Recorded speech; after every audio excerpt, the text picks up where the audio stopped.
siku nyingine tena ambapo tunaweza kukutana hapa Gift Online TV katika kuzungumza vile ambavyo viko mbele yako kwa siku hii leo. Lakini katika kuhakikisha Simba inakuwa na kikosi mara zaidi msimu wa 2026-2027, bilionea na mfadhili wa klabu hiyo Mohamed Dewji kwa jina la Mo anatarajiwa kufanya kikao muhimu na benchi la ufundi linaloongozwa na kocha Steve Barker pamoja na bodi ya wakurugenzi wa klabu hiyo kujadili mipango ya kujenga timu. Taarifa zinaeleza kuwa Mo tayari yupo chini na katika siku chache zijazo ataanza vikao vya ndani vitakavyolenga kupanga mikakati na usajili wa wachezaji wapya pamoja na maboresho mengine yatakayowezesha kikosi hicho kuwa na ushindani mkubwa ndani na nje ya Tanzania. Kwa mujibu wa chanzo cha kuaminika, ajenda kubwa ni kikao hicho itakuwa ni kujadili maeneo yanayohitaji kuimarishwa, aina ya wachezaji wanaotakiwa kusajiliwa na namna ambavyo kinaunda kikosi kwa ajili ya mashindano ya msimu ujao. Uongozi wa Simba umejipanga kufanya maboresho makubwa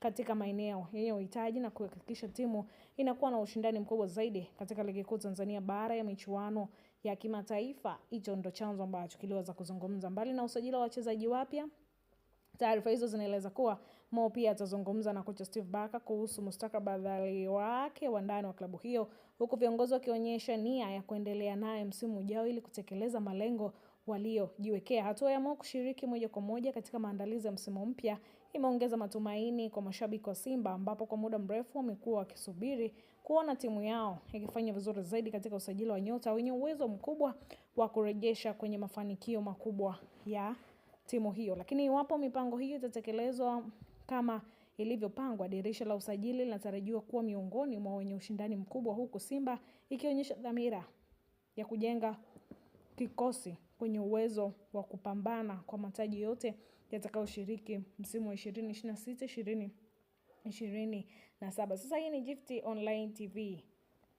Endelea kufuatilia, kulike, kushare, kucomment na kusubscribe.